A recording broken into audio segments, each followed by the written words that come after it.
जो पढ़ेंगे वो है कि पिछले वीडियो में हमने फिजियोलॉजिकल चेंजेस जो है वो आधे पढ़े थे, तो लास्ट हमने टॉपिक वहाँ पे वेट गेन जो है वो पढ़ा था।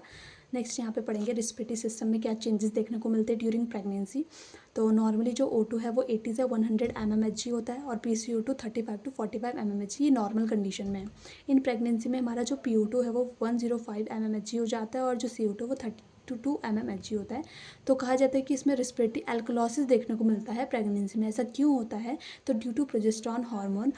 तो ये जो हमारा प्रोजेस्टेरॉन हार्मोन है क्या करता है, तो हमारी जो रिस्पिरेटरी सेल्स होती है उसको स्टिमुलेट करता है, जिससे मदर जो है बहुत ज़्यादा जो है वो एक्सेसिव गहरी डीप जो है वो सांसें लेती है, ब्रीथ करती है, जिससे जो है जो CO2 का जो रिटेंशन है वो बहुत ज़्यादा देखने को मिलता है। इसके वजह से हमारा रिस्पिरेटरी एल्कोलॉसिस यहाँ पे देखने को मिलता है। बाकी रिस्पिरेटरी रेट में कोई चेंजेस यहाँ पे देखने को नहीं मिलेगा।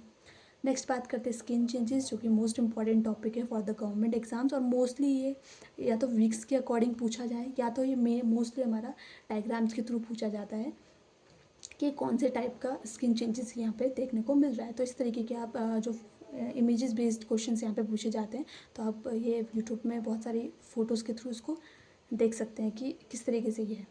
सबसे पहले बात करते हैं linear nigra. Linear nigra dark brown colour pigmented line होती है जिम्फॉइड और xiphoid sternum to symphysis pubis के बीच में।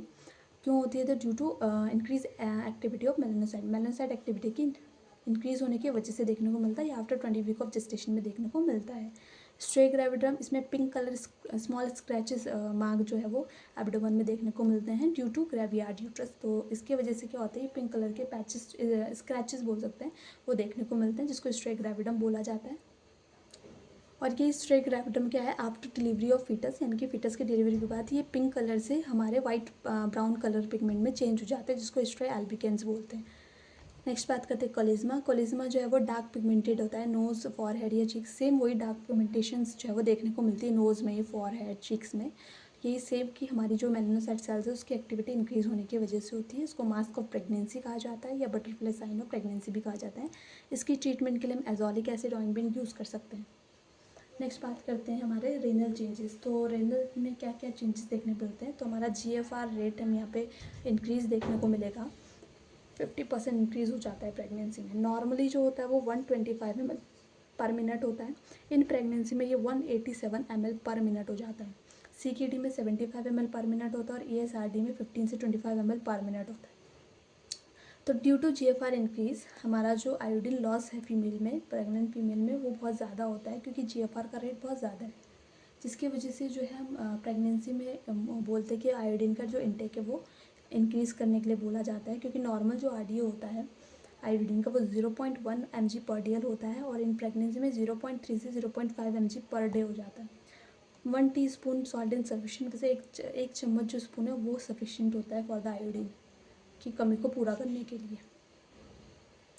नेक्स्ट बात करते हैं रेनल थ्रेशोल्ड फॉर ग्लूकोज। तो रेनल थ्रेशोल्ड फॉर ग्लूकोज क्या होता है, तो अगर क्या है ग्लूकोज लेवल इतना ज़्यादा हाई हो गया कि हमारी जो रेनल्स की जो ट्यूब्यूल्स है अगर वो भी क्या है इसका फिल्ट्रेशन नहीं कर पा रही है, मतलब उसको रीअब्जॉर्प्शन प्रॉपरली नहीं कर पा रही है और वो यूरिन में देखने को मिल रहा है ग्लूकोज, तो वो हमारा रेनल थ्रेशोल्ड हम उसको बोलेंगे। नॉर्मली 180 mg पर DL होता है और इन प्रेगनेंसी में डिक्रीज़ हो जाता है ड्यू टू GFR 175 mg पर DL। नेक्स्ट बात करते हैं अब रिप्रोडक्टिव ऑर्गन चेंजेस। तो अब हमारे क्या है रिप्रोडक्टिव ऑर्गन्स में क्या क्या चेंजेस होते हैं। सबसे पहले और यूट्रस की अगर हम बात करें तो नॉन प्रेग्नेंट फीमेल और प्रेग्नेंट में वेट की बात करें तो 60 से 80 ग्राम नॉर्मली होता है और प्रेगनेंसी में 900 से 1000 ग्राम होता है।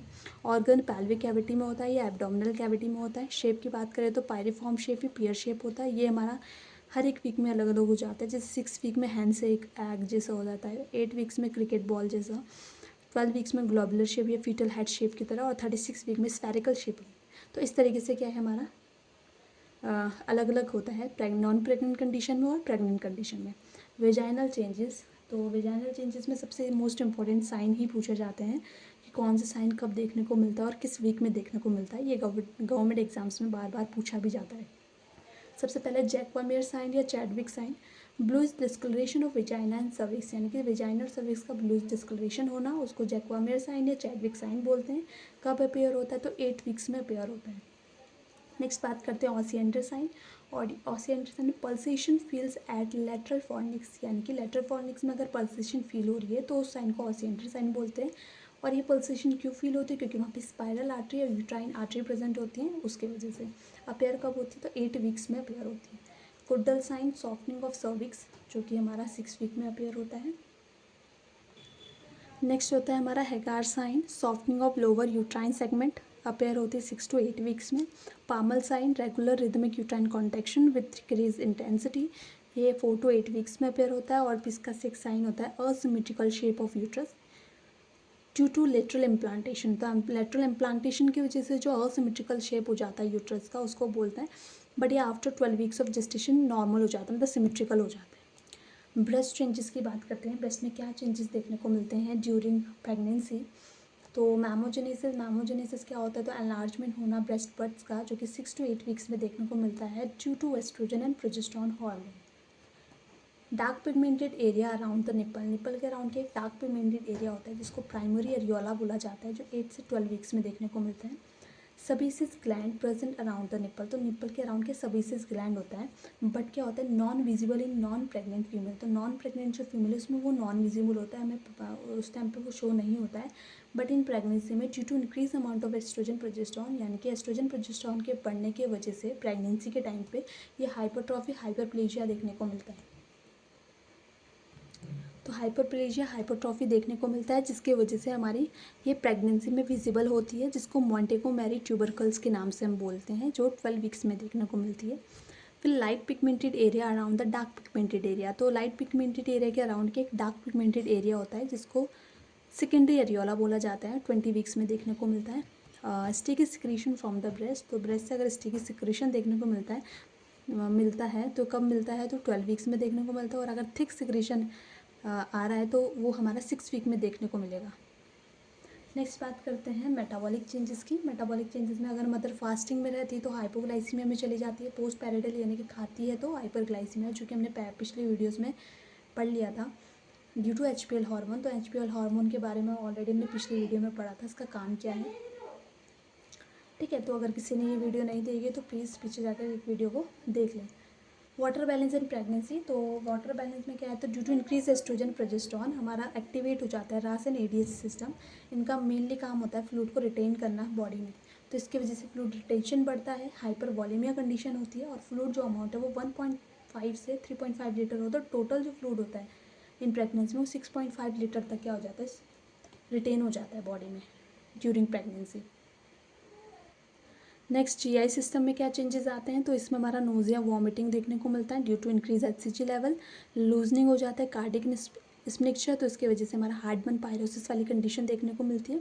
और अगर HCl डिक्रीज होता है ड्यू टू मतलब क्योंकि HCl डिक्रीज होगा ड्यू टू वॉमिटिंग, बार बार क्योंकि जो फीमेल है वो वॉमिटिंग कर रही है तो उसकी वजह से HCl का लेवल डिक्रीज होगा, इसलिए मेटाबॉलिक एल्कलॉसिस कंडीशन भी देखने को मिलती है। साथ ही साथ कॉन्स्टिपेशन एब्डोमिनल डिस्टेंशन देखने को मिलता है। अगर आपको मेरी वीडियो पसंद आए तो like share comment and subscribe my channel. Thank you.